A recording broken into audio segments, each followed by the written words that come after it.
ఒక ఊరిలో సామ్ మరియు రాన్ అనే ఇద్దరు అత్యంత మంచి స్నేహితులు ఉండేవారు. ఒకరోజు వారు కలిసి ఒక అరణ్యంలో ప్రయాణం చేస్తూ సహజ అందాలను ఆస్వాదిస్తూ ముందుకు సాగారు.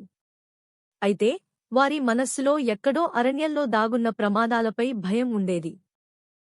ఒక పెద్ద భయంకరమైన భాలు వారి ఎదుట ప్రమైంది.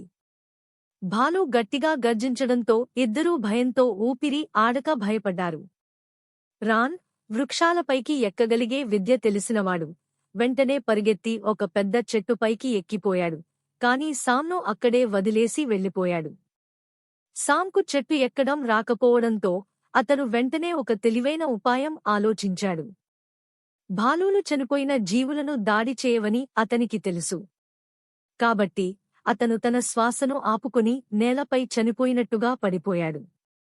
భాలు నెమ్మదిగా అతని దగ్గరకు వచ్చి తన ముక్కుతో వాసన చూస్తూ అతని చెవులకు దగ్గరగా వచ్చింది.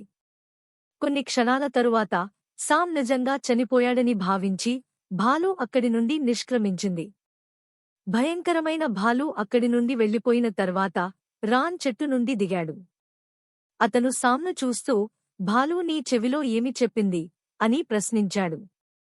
సామ్ చిరునవ్వుతో చెప్పాడు, భాలు నాకు చెప్పింది, ప్రమాద సమయాల్లో మిమ్మల్ని వదిలేసే స్నేహితుడిని ఎప్పటికీ నమ్మవద్దు. నీతి కథ నుండి పాఠం: నిజమైన స్నేహితుడు ఎప్పుడూ కష్టకాలంలో మనతోనే ఉంటాడు.